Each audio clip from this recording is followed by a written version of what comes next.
In 1962, I was given the honor of conducting a record of the Bobover Hasidim. Bobov is the name of a town in Galicia, and the Bobover Rebbe, who has a great following, some 500,000 Hasidim throughout the world, headquartered in Borough Park, Brooklyn, called me in and said, "It's a tragedy. My own daughter comes home from her yeshiva and sings a melody to me, and I look at her, and I say, 'This is your Zayda's melody.' And he says, my child looks at me and says, 'I never knew it was my Zayda's melody.' He said, 'If my own daughter doesn't know that this is a melody of a grandfather, how do I expect my Hasidim to know? What remembrance will there be of all those nigunim, the melodies of the past, unless we do something?' Therefore, he says, Velvel, I want you to do a recording of the music of Bobov, at least to start with, and I'm going to give you a musical manager who is a cousin of mine, who knows the repertoire, and you and he will decide on the program, and you will do it together." The name of the man whom he gave was Rabbi Halberstam, very, very nice-looking Jew who wore a frock coat, a kapote, beautiful beard, a big black hat, and we sat down to lay out the program, and we decided on 16 tunes, which I didn't know. I was going to notate them and arrange them. And as we're going along over a period of hours, he said to me, "And of course," he said to me, "you will do these in the authentic way." And I didn't quite understand what he meant by the authentic way until I began to understand. So I'll tell you what he meant by the authentic way.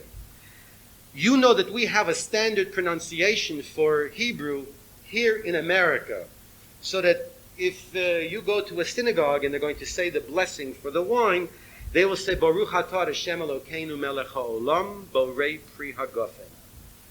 If your children or grandchildren are now attending schools, even in this state, there's an attempt being made to teach them Baruch atah Elokeinu melech haolam, borei pri hagofen. What is the difference? The first one is what we call Lithuanian American or Lithuanian, and the second is Havara Sfardit. It is in the Sephardic pronunciation, which Israel does, and sometimes there's a dichotomy caused between what the children are doing in school and what you hear in the synagogue, but eventually the prediction is that, except for the Hasidim, everybody will speak in the pronunciation of the Sephardim, which is actually more correct than the Lithuanian. There is a third and a fourth and a fifth and a sixth and a ninth and a 10th pronunciation. Those of you who had parents from Eastern Europe, as I did, or those of you who were born in Eastern Europe, will not flinch when you hear that same blessing for wine done in this fashion.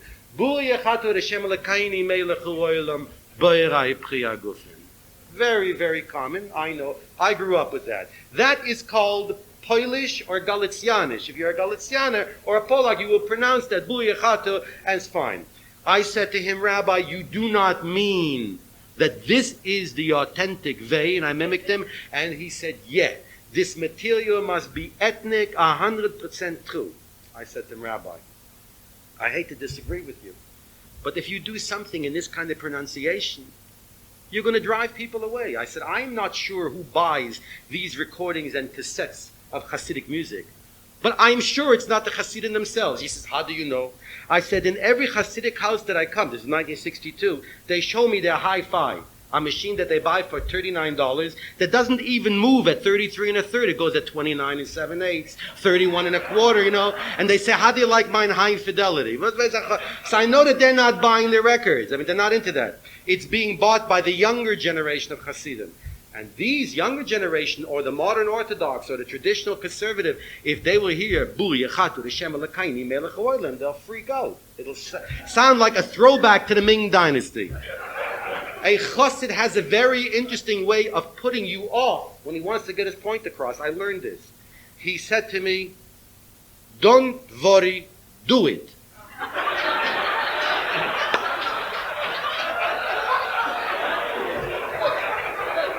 That's it. Finished. Done. All right. I say to myself, he knows something that I don't know, and I sit down, I face my first challenge. You see, what we do in the United States, we have a problem with music in general when we write it. I have in my room tomorrow, I will show any of you what I'm going to mention in a moment. Music is written from here to here. Yes? Treble clef on this side here. Hebrew goes from this side to this side. Not only, as Henry Higgins says, it goes backwards, which is awfully frightening, but if under this piece of music you have to write Baruch Atah, the Ba is over here, and backwards to that is the Ruch. So not only is it going backwards this way, but within itself it's going backwards. Okay. Small problem. So the authorities in Israel say that if you write the Hebrew letters under these words, nobody in America or in England or in Australia can read the music, and we don't know what's going on. So again, the Jewish mind is a very, very finely honed instrument. You have a problem. A Jew has a problem. Right away, you see the light. He says, you have a problem. The music goes this way, the Hebrew goes this way. Tomorrow morning or tonight, I will show you. I brought a copy. Very, very simply. You don't have to be a big chacham. They put the treble clef on this side, and they write the music going this way. I'll show you tonight. I'll bring back music. Now you have absolutely no problem, because now Baruch Atah is going this way. Except if you bring in all those nice oboe and flute players and you show them a piece of music that's written this way, they will absolutely go mishugah. Because the training is to see the music coming at you this way and not this way. So the problem is a problem, and in America we solve the problem. We say to each other that if we use professional singers, as we used on a lot of these Hasidic recordings, if we use the Italianate form, if you have a professional singer and you write B-O-R-U-C-H, A-T-O, and you have a singer that's used to that, he will not sing it off as Boruch Eto, but he will simply sing it off as Baruch Atah and go straight down the line. No problem. So if you were writing in a language which a singer who sings Yiddish or Hebrew has seen is okay, but if you now have to transliterate in this manner the authentic Vei, so I began to transliterate, and I wrote B-O-O-R, and I made a little dash, Bu, Yech is no problem, Y-E-C-H. Then I got to A-T-O-O, Atu. Then I got to Elokaini, E-L-O-K-A-I-N-E-E. How many E's you put on there? In absolute disgust, I closed the manuscript, I threw it down, and I went to the telephone. I called him back and I said, Rabbi Halberstam, I tried this and I wrote it. It looks absolutely ridiculous, Rabbi. I know that you have a feeling for authentic. He said, must be done this way. He says, this melody, this music is holy. I said, Rabbi, I know it's holy, but you want people to sing it. It looks awful. He said to me again, don't worry. I said, I heard, don't worry, and he hung up the telephone. I spent the next week writing out 16 pieces of music. 16 packages were sent to the Xerox place. We had a professional group of conservative cantors who did our recording for the Hasidic music. Why? You'll realize from the Lubavitcher record that we had a lot of trouble with the singers. They didn't sing on pitch, they weren't trained. So I developed a Hasidic chorale of conservative cantors who had gone to yeshiva, who knew Hebrew, who knew the essence of this music, and who could also read the music. And we got together with the orchestra one night, we put it together. They certainly didn't do it for the few dollars that we paid them. They had a great joy in making music, especially this music of the Hasidim. Got to Carl Fisher Hall on a Thursday night for the rehearsal, the first rehearsal. And God, who sits up in the heavenly abode, has an interesting way of sometimes making shidduchim, of juxtaposing situations. And the top song in each sheet was a song which we sing either on Saturday night, Malava Malka, or at a wedding called Siman Tov U'Mazel Tov, Yehei Lanu L'Chol Yisrael. Good sign, auspicious fortune for all Israel. Let us all say Amen. Fine, and I pass this out, and everybody opens to the top sheet, and I have my baton there. I am waiting for the reaction to come, and it doesn't take too long. A friend of mine, Cantor Harry Altman from Freeport, Long Island, was the first to make a comment, and he said very, very quietly, so Velvel, what language are we singing in tonight?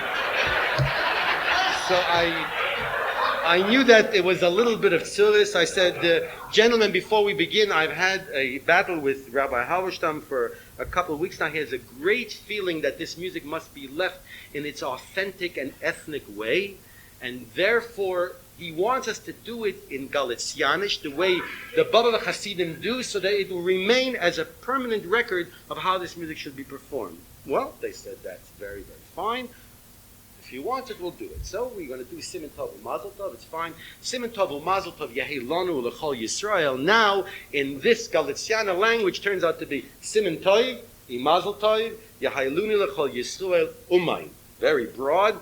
I give a crack on the baton, and the orchestra picks up, and they begin to sing Siman Tov. That's fine. Mazel Tov. That's fine. Yehi Luni. They all crack up. Funny, Yahai Looney. So I knock on the. They say Yahai Looney. I mean, it's ridiculous. And they're joking, Looney Tunes. This and that. I say, come on. We tried again. It doesn't go. They get to that word Yahai Looney, and so I put the baton down. I walk over to the rabbi and I say, Rabbi, you see, in case you thought that I would instigate anything. I mean, we tried it. It just doesn't go. He says, don't bother, go back. I said, Rabbi, that won't help. Don't bother, go back. You see what's go back. So I sheepishly walked back. I was a lot younger than now. I take the baton again. We tried a third time or fourth time. These guys are getting more hysterical every time. They just sing this Yahai Looney. And finally I said, look, Chaver, I can't take it. I know what the man wants. We can't give it to him. You go and argue with him. So 16 chazanim, grown men, walk over, and he's waiting for them. He folds his hands like this. He's waiting for them.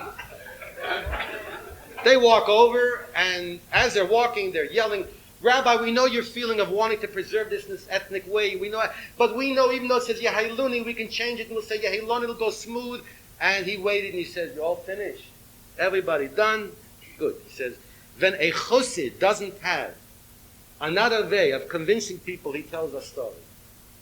So you're going to hear a story from this man with shrubbery down to here, beautiful looking, black hat. You take a rest, you're going to listen to the story.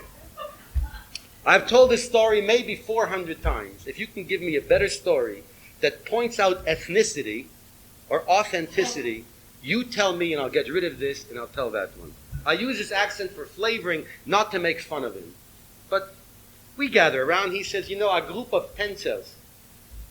Tencels, those people who tense, you know. So man, you're not a Yankee. You don't understand. A group of tencels from the Ivory Coast in Africa. And their cultural minister came to the cultural minister of Israel and said, we would like to keep up the intercultural relations. You see, even in English, the A becomes I. Intercultural relations between our two countries. Therefore, we will send you from our artists, our tencels, and you in Israel will send us from your artists to the Ivory Coast. So the minister from the Ivory Coast said, that would be wonderful. So the minister from the Ivory Coast said, before we come to Israel, we must make you aware of a little problem that we have in the Ivory Coast.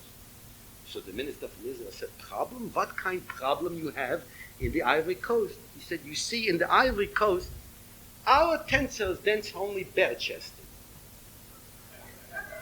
So the minister from the Ivory Coast, from Israel, says, bare-chested? What do you mean bare-chested? So the minister from the Ivory Coast said, from here up, nothing.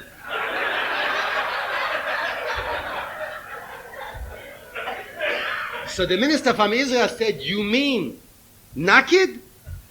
Open? Exposed? You mean take bare-chested? So the minister from the Ivory Coast said, yeah. So the minister from Israel said, we want to keep up the intercultural relations. You know what will happen to me in Israel? If you bring bare-chested dancers? He says, the chief rabbi in Jerusalem threw me down from a cliff and everybody put stones after me. The chief rabbi in Tel Aviv hanged me from a light pole and everybody walked by and they kicked me. Why don't you be a good minister? He says, Shah, I have an idea. We can keep up the intercultural relations. No problem, he says. We are going to get for your tencels little schmattes. Small schmattes, he said, and you will simply cover this up.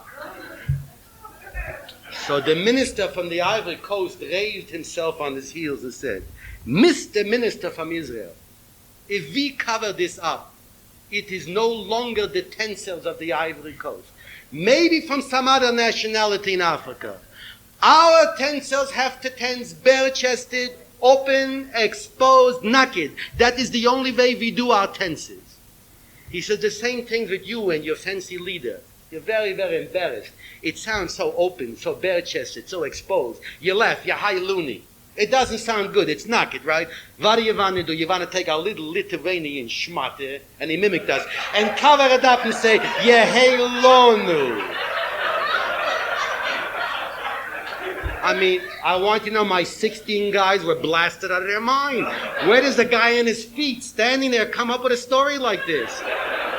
He says, I tell you that this is the Bobova music that's open, exposed, bare-chested, naked.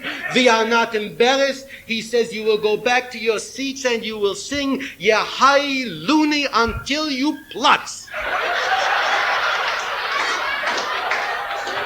16 men walked sheepishly back to their chairs.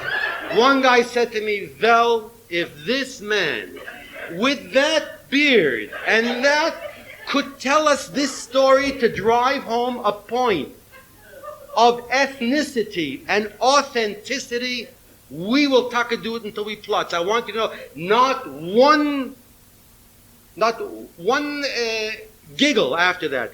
They sang Yahai Luni, they sang Bu Yechata, they sang Yahai Shmei Rabba, anything went. It was marvelous. He was absolutely right, we were absolutely wrong. As a matter of fact, the record, which I don't own, so I can tell you this, sold much better because it was a true expression of the Bobova Hasidim. It wasn't something quasi, as people are wont to do. It was a true expression of Bobova music as it was done 100 years ago, and probably as it will be done 25 years from now. Because you go into Brooklyn, these children who are learning the Bobova Yeshiva do not say Baruch Atah now, they say Bu Yechata the same way their grandfathers did. Not only are they still holding on to it, but it's growing every day more and more. 100,000 young children speaking Yiddish, like in Galicia, in Borough Park. Unbelievable.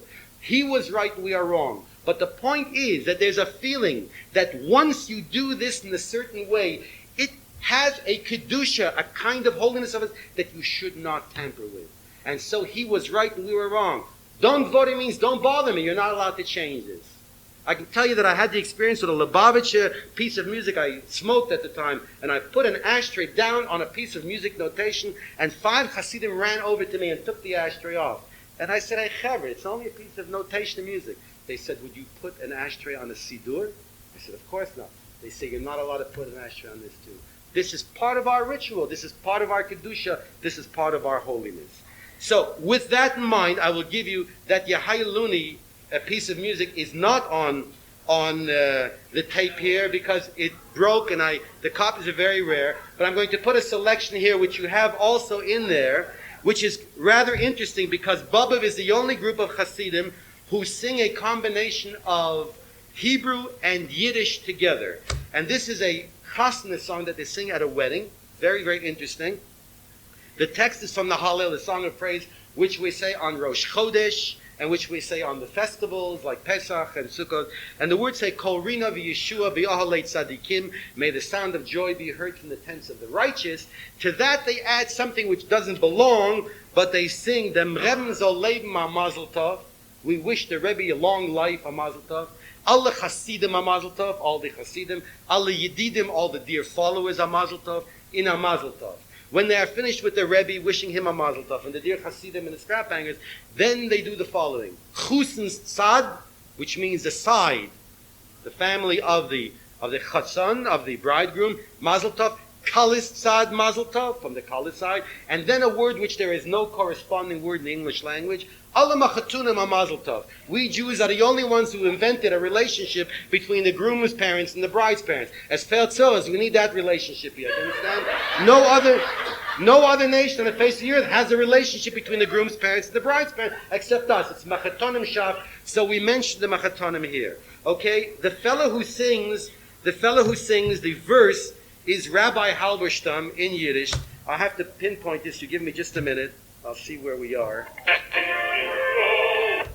Okay, let me go a little bit further. And here you hear the combination done. If you pay attention, in other words, which say Kol Rina v'Yeshua, these will sound a little bit different to you because it's done in that manner.